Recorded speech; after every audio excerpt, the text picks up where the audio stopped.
भारतीय महिलांचा वर्ल्ड कपवर सुवर्ण शिक्का। दक्षिण आफ्रिकेला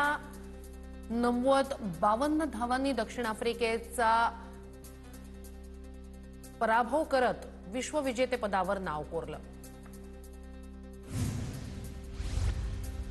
दक्षिण आफ्रिकेचा संघ 246 धावांवर सर्वबाद भारतानं विश्वविजेतेपदावर नाव कोरलं, तर दीप्ती शर्मानं सामन्यात 5 विकेट्स घेतल्या। हरमनप्रीत कौर ठरली महिला वर्ल्ड कप जिंकून देणारी पहिली कर्णधार। हरमनप्रीतसह संघातील खेळाडूंनी खास अंदाजात विजयाची ट्रॉफी उंचावली। पंतप्रधान नरेंद्र मोदींकडून भारताच्या लेकींचं कौतुक। या ऐतिहासिक विजयामुळे अनेकांना खेळाप्रती प्रोत्साहन मिळेल, मोदींकडून विश्वास व्यक्त। शाबास टीम इंडिया, तुम्ही संपूर्ण देशाचा अभिमान उंचावला। मास्टर ब्लास्टर सचिन तेंडुलकरकडून महिला संघाच्या विजयाचं कौतुक। भारतीय महिला संघाला वनडे विश्वचषकाचं जेतेपद पटकावताना पाहून रोहित शर्मा भाऊक।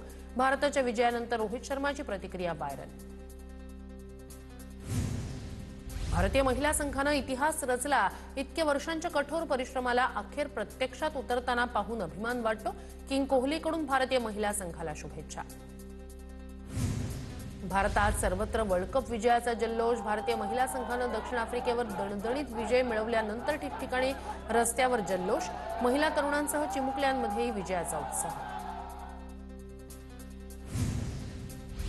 महिला टीम इंडियाच्या विजयी जल्लोषात आकाशात फटाक्यांची तुफान आतषबाजी। भारतीय संघ थांबलेल्या हॉटेलच्या बाहेरही फटाक्यांची तुफान आतषबाजी।